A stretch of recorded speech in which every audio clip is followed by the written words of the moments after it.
வணக்கம் ஃப்ரெண்ட்ஸ், உங்கள் எல்லாரையும் நான் பிருந்தாஸ் கிச்சனுக்கு அன்போடு வரவேற்கிறேன். இப்போ நம்ம சில்லி பரோட்டா பண்ணுவோம் இல்லையா, அதே மாதிரி சில்லி பிரெட் பண்ணுவோம். இந்த ராகி பிரெட் தான். அதெல்லாம் 2 ஸ்லைஸ் எடுத்துட்டுருக்கேன். இதை சின்ன சின்ன துண்டுகளாக கட் பண்ணி கொண்டு வரேன்.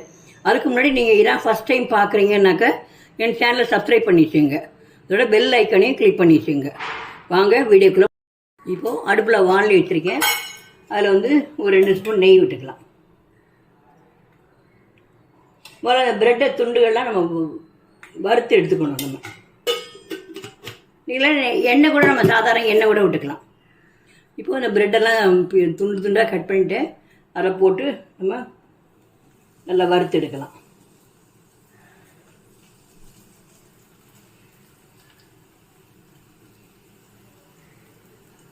அந்த ஈரப்பதம் போக நல்லா வறுத்து எடுக்கணும்.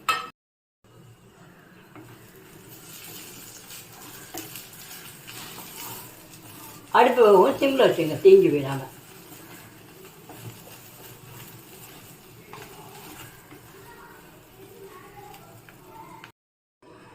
இப்போது ஈரப்பதம் இல்லாமல் இந்த மாதிரி நல்லா வறுத்து எடுத்துங்க. இதை ஒரு தனி தட்டில் போட்டு வச்சிடலாம்.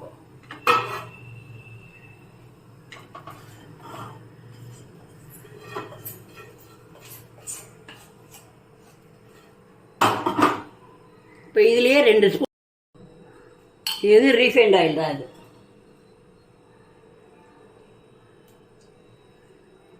காயட்டும். இப்போ கருவேப்பிலை போடுறேன்.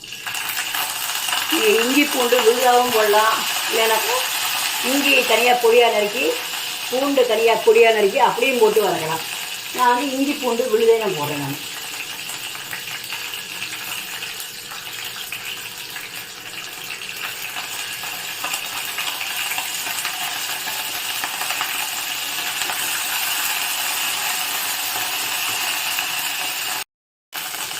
பெரிய வெங்காயம் 1 பொடிசாக நறுக்கி வச்சுருக்கேன். அதையும் போட்டு வதக்குவோம்.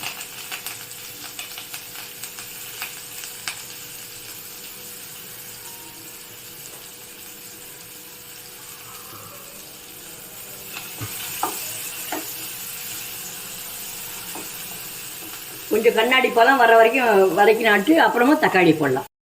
இப்போது தக்காளி போடலாம். ஒரு பெரிய தக்காளி கட் பண்ணி வச்சுருக்கேன், அதை போட்டுக்கலாம்.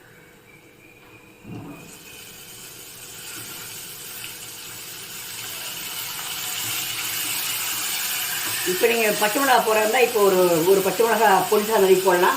நான் பச்சை மிளகா போடல, நான் மிளகாத்தூளே போட்டுக்கிறேன். அதனால் இப்போ போட்டு உப்பு போட்டு கொஞ்சம் வதக்கலாம். இப்போ வெங்காயம் தக்காளி தகுந்த உப்பு மட்டும் போட்டால் போதும்.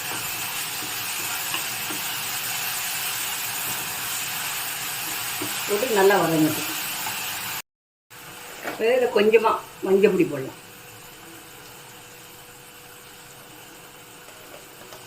மஞ்சள் பொடி ஒரு சின்ன ஸ்பூனில் ஒரு 1/2 ஸ்பூன் மிளகாத்தூள் போடுறேன். நான் மிளகாத்தூள் நிறைய போடல.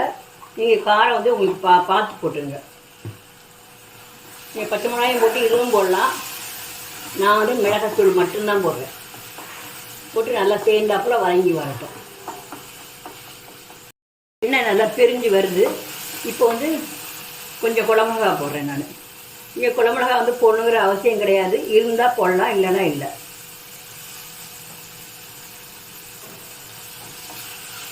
நான் எப்போவுமே சமையலில் சொல்கிறேன் அவங்கள்ட்ட, என்ன இருக்கோ அதை வச்சு நம்ம சிறப்பாக பண்ணணும். அதான் இதுக்கு இந்த காயெல்லாம் வேணுங்கிற அவசியம் இல்லாமல் அந்த மாதிரி பண்ணுறதா நம்ம சாமர்த்தியமே இருக்குது. இப்போ இது கொஞ்சம் சேர்ந்தாப்புல வரட்டும். இதை கொஞ்ச நேரம் மூடி வைக்கலாம். மூடி வச்சு அது வதங்கட்டும். இப்போ நம்ம திறந்து பார்க்கலாம். இப்போ ஓரமெல்லாம் எண்ணெய் பிரிஞ்சு வருது. இப்போ நம்ம அதை வறுத்து வச்சுருக்கிற ப்ரெட்டு துண்டை போட்டு நல்லா கிளறி விடலாம்.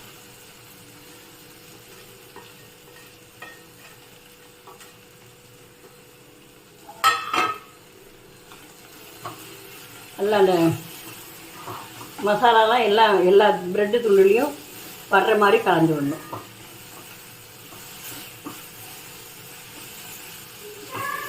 நீங்கள் உங்களுக்கு எவ்வளோ தேவையோ, உங்கள் வீட்டில் எத்தனை மெம்பர்ஸ் இருக்கீங்களோ அதுக்கு தகுந்த மாதிரி நீங்கள் ப்ரெட் துண்டுகளை ஜாஸ்தி போட்டுருங்க. அதுக்கு தகுந்த மாதிரி தக்காளி வெங்காயம் எல்லாமே கூட போட்டுங்க.